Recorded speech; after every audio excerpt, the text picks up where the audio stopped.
warahmatullahi wabarakatuh. Halo teman-teman semua, perkenalkan kami dari kelompok 4 mata kuliah Teknik Budidaya Tanaman dari program studi Manajemen Agribisnis angkatan 59. Di sini kami akan memaparkan materi dan informasi apa saja yang kami pelajari ketika kami kunjungan ke Bali Tree. Dimulai dari perkenalan terlebih dahulu. Perkenalkan, nama saya Muhammad Tibar Pangestu dengan akhiran NIM 021. Perkenalkan, nama saya Kulsum Anafis Dinasania dengan akhiran NIM 003. Perkenalkan, nama saya Fira Agusin Pratiwi dengan akhiran NIM 054. Perkenalkan, nama saya Dewi Lestari dengan akhiran NIM 017. Perkenalkan, nama saya Topana Dijaya dengan akhiran NIM 033. Cukup dari perkenalannya, langsung saja kita ke materinya yang diawali dengan profil dari Bali Tree itu sendiri yang akan dijelaskan oleh saya, Kulsum Anafis Dinasania. Halo teman-teman semua, perkenalkan nama saya Kulsum Anafis Dinasania dengan akhiran NIM 003. Pada kesempatan kali ini, saya ingin memaparkan terlebih dahulu profil dari Bali Tree sebelum dijelaskan lebih lanjut oleh teman-teman saya. Balai Penelitian Tanaman Industri dan Penyegar atau sering disebut sebagai Bali Tree merupakan transformasi dari Balai Penelitian Tanaman Rempah dan Aneka Tanaman Industri yang terjadi karena adanya perubahan mandat komoditas.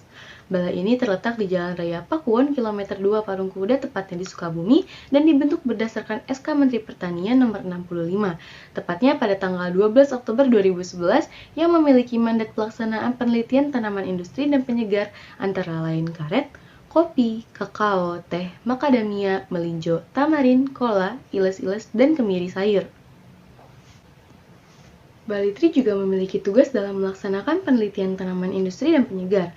Dalam pelaksanaannya, Bali Tree memiliki fungsi yang pertama melakukan kegiatan pelaksanaan penelitian genetika, pemuliaan, pembenihan, dan pemanfaatan plasma nutfah tanaman industri dan penyegar.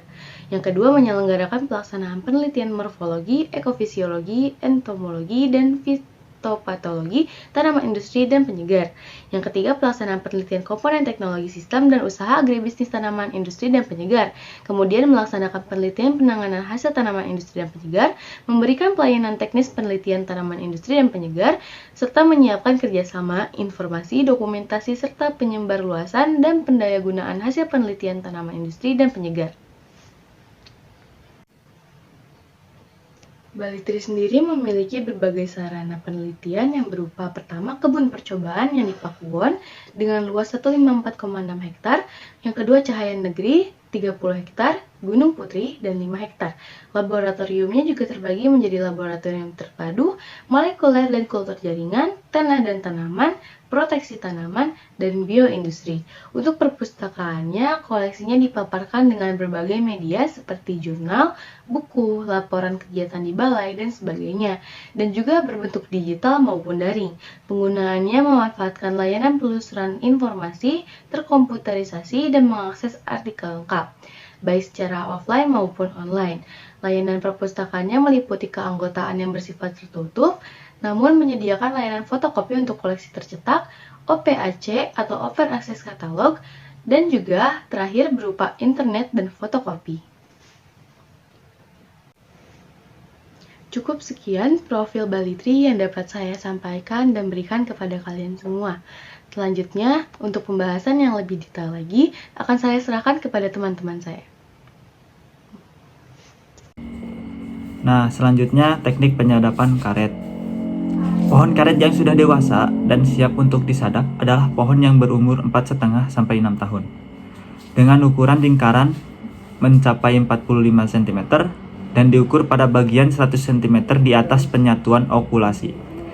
Hal itu dilakukan untuk mencegah penyadapan yang terlalu dini yang berimbas pada kurangnya volume latex atau getah karet pada periode sadap selanjutnya.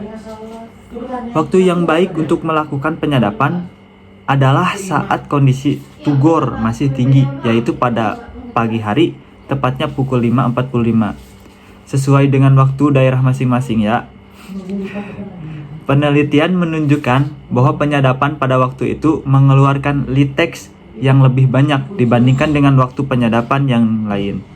Hal itu terjadi karena pada jam segitu, tekanan tugor berada pada titik tertinggi, yaitu 10-14 atm.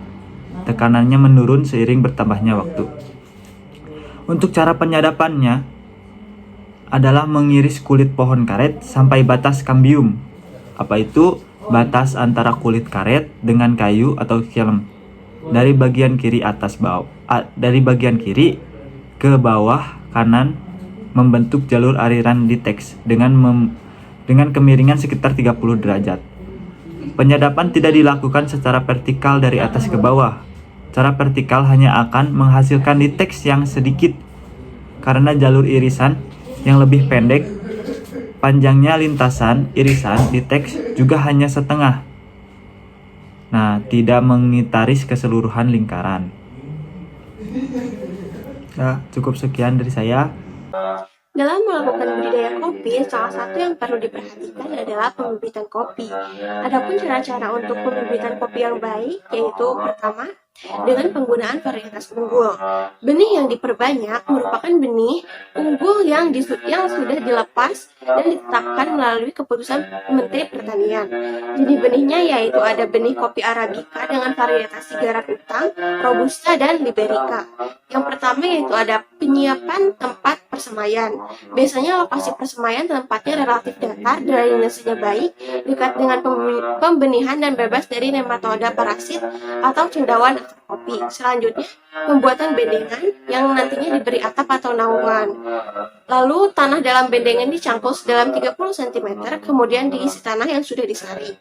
Bendengan kemudian ditinggikan setinggi 20 cm, dan nantinya dilapisi lagi oleh pasir halus dengan tinggi 20 cm juga. Langkah yang ketiga yaitu persemaian benih kopi. Sebelum biji disemai, bendengan disiram air terlebih dahulu sampai jenuh. Kemudian dibuat pola jarak tanam. Jarak tanam benih dalam baris diatur 2 cm, sedangkan antar baris 5 cm. Sebelum biji disemaikan, biji dikupas terlebih dahulu kulit tanduknya secara manual dan direndam air selama 3 hari, yang airnya diganti setiap hari. Penyemaian benih dilakukan dengan cara membenamkan benih kurang lebih 0,5 cm dengan permukaan benih yang rata menghadap ke bawah. Setelah benih terletak di atas bendengan, di atasnya ditaburi potongan jerami atau alang-alang kering agar terhindar dari sengatan matahari langsung maupun curahan air siraman secara langsung. Yang keempat yaitu pemeliharaan di persemaian bibit kopi. Pemeliharaan persemaian berupa penyiraman dan pembersihan gulma secara manual. Yang kelima yaitu penanaman dalam polybag. Ketika dalam persemaian sepasang daun sudah mulai membuka, benih akan segera dipindahkan ke dalam media plastik atau polybag. Media tumbuh untuk polybag berupa campuran tanah atas atau topsoil dan pupuk kandang dengan perbandingan 3:1. Kantong polybag sebelum diisi tanah dibuat lubang sebanyak 8-15 buah lubang per polybag. Kantong polybag diisi dengan media tumbuh dan disiram hingga basah, kemudian ditata dengan jarak antar kantong 7 cm. Untuk benih yang dipilih berupa benih yang tumbuhnya normal dan sehat, serta jika akarnya terlalu panjang, maka akan dipotong sebagian. Kemudian benih ditanam dalam polybag dengan cara melubangi media tanam sedalam 10 cm, kemudian tanah dipadatkan agar akar tidak menggantung. Diusahakan agar akar juga tidak terlipat atau bengkok. Yang keenam yaitu pemeliharaan bibit kopi. Intensitas cahaya di pembenihan kurang lebih 30% dan nantinya akan ditingkatkan secara bertahap. Kemudian untuk penyiraman disesuaikan dengan kondisi kelembapan lingkungan. Media tanam digemburkan setiap 2 bulan sekali dan pemupukan dilakukan sesuai umur benih dengan cara pupuk dibenamkan atau dilarutkan dengan air. Dan yang terakhir pengendalian gulma dilakukan secara manual, sedangkan pengendalian hama dan penyakit dilakukan secara kimiawi atau menggunakan biopestisida. Oke guys, kali ini saya akan menerangkan apa itu proses pasca panen kopi. Nah, setiap kopi yang kita minum ada cerita unik di baliknya. Mulai dari jenis kopinya, asal perkebunannya, pengolahan kopinya. Terus, proses pasca panen yang diterapkan, metode sangrainya hingga akhirnya sampai di kedai kopi kesayangan untuk kita beli dan disetujui di rumah. Jadi, si biji kopi atau pada umumnya memiliki warna coklat muda dengan variasi warna hijau. Berbeda biji kopi mentah atau yang belum disangrai bisa disebut juga kopi beras atau dalam bahasa Inggris itu disebut dengan green beans. Itu yang kopinya itu belum disangrai. Jadi nama bahasa Inggris itu green beans. Dan habis itu bagaimana proses selanjutnya? Jadi proses selanjutnya itu sebelum memasuki proses pasca panen, biji kopi terlebih dahulu dipetik dan hanya biji kopi yang sudah matang yang bisa dipetik. Secara kasat mata, parameternya adalah warna buah ceri yang merah. Buah ceri kopi yang merah cenderung memiliki tingkat kematangan yang sempurna. Setelah dipetik dan dikumpulkan, proses selanjutnya adalah pengupasan kulit ceri kopi dan teknik penjemuran. Proses ini yang disebut sebagai proses pasca panen. Apa aja sih proses pasca panen pada kopi? Berikut ini berapa di antaranya. Jadi proses pertama itu ada proses basah atau bahasa latinnya itu full wash. Pada proses basah, biji kopi yang sudah dipetik masuk ke dalam proses pemisahan atau sortasi atau disortir gitu. Di tahap ini, biji kopi dimasukkan ke dalam air dan jika biji kopi mengapung, ini menandakan biji kopi tersebut cacat. Biji kopi yang cacat ini kemudian dipisahkan dengan kopi biji lainnya. Setelah itu dilakukan proses antara biji kopi yang cacat dan yang baik. Langkah selanjutnya adalah pengupasan kulit. Nah, si pengupasan kulit itu dan daging biji kopi dengan menggunakan pulper atau alat pengupas kopi. Pengupas kopi. Saat dikupas dengan mesin pulper, si biji kopi akan dimasukkan ke dalam bak menampung yang sudah diisi oleh air. Proses ini dilakukan untuk melarutkan lendir yang masih menempel pada kulit kopi atau parchment. Setelah itu, kopi-kopi yang sudah dibersihkan ini masuk ke tahap berikutnya, yaitu proses perendaman. Jadi, perendaman biasanya dilakukan selama 12-34 jam, tergantung dari faktor kelembaban dan suhu udara di lingkungan sekitar. Selama proses perendaman air, rendaman ini diganti sebanyak 1 kali. Jadi terus setelah perendaman selesai, tahap selanjutnya adalah penjemuran. Proses ini dilakukan mengurangi kadar air pada biji kopi agar berada pada rasio 10-12%.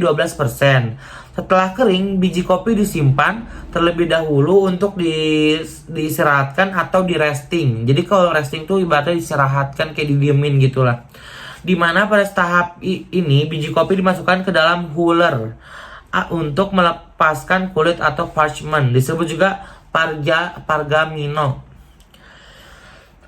Proses ini disukai petani kopi karena kemungkinan gagalnya sangat kecil. Habis itu kopi yang diolah secara basah atau wash biasanya akan menghasilkan seduhan yang clean atau bersih atau karakter yang rasanya lebih jernih gitu. Jadi kayak clean, enteng gitu.